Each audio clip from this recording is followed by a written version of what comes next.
If only we didn't have to program robots. Wouldn't it be simpler if we could just control them using the finest computer in the universe, that is, the human brain? Or better still, if we could just sort of think instructions to them.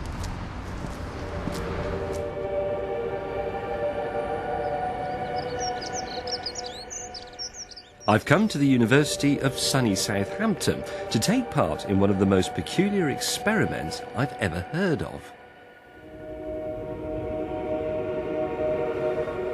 Dr. Christopher James is wiring me up to an electroencephalogram, or EEG, so I can control a machine by the power of my mind alone.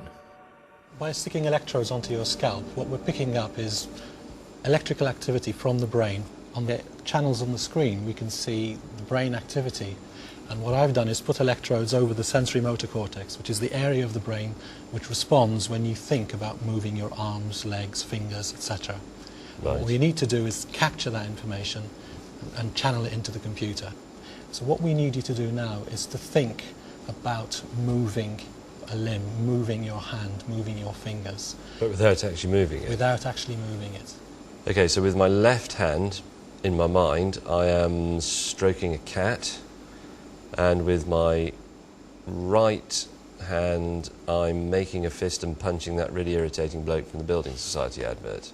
Is that good? Yeah.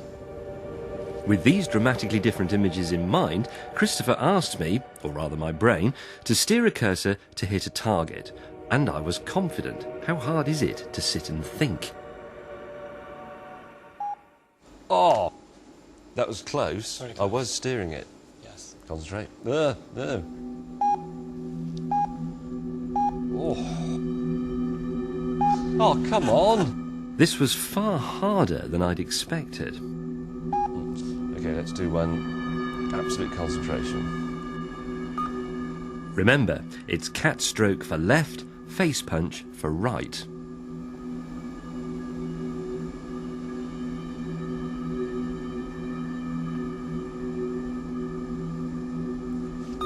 Yes! Well done. That was a direct thought-controlled hit. Stage 1 complete. Time to wire me up to the Merc. That is, the Mind-Enhanced Roving Chair. This is a conventional electric wheelchair steered by a small joystick here, or at least it was, until Christopher took it into his shed and converted it to be steered by the power of the mind. I think very strong and positive left and right thoughts. They come spewing out of my brain through the electrodes, down the wires, into the EEG machine, and the EEG machine then operates the joystick with these little servos stolen from a model aeroplane. So, let's see. Action, please.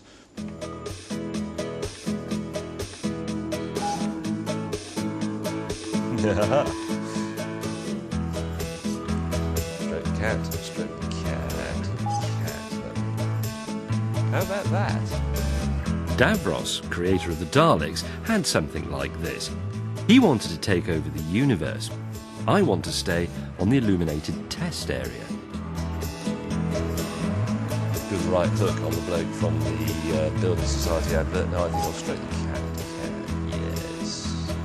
Cat. Hello. Hello, cat. Nice.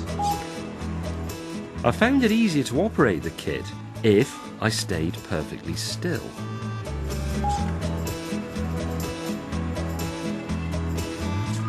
What?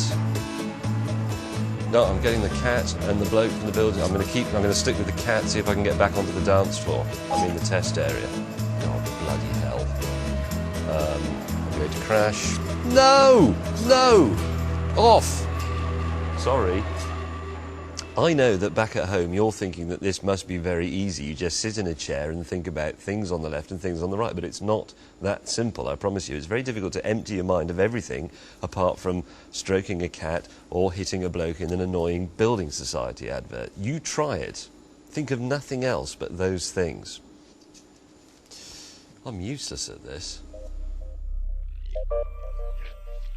If I can't even think left or right clearly enough, I'm not certain brain power is the solution to my robot controlling conundrum. Because the whole point of me having a domestic robot is for it to do the washing up while I think about something else entirely.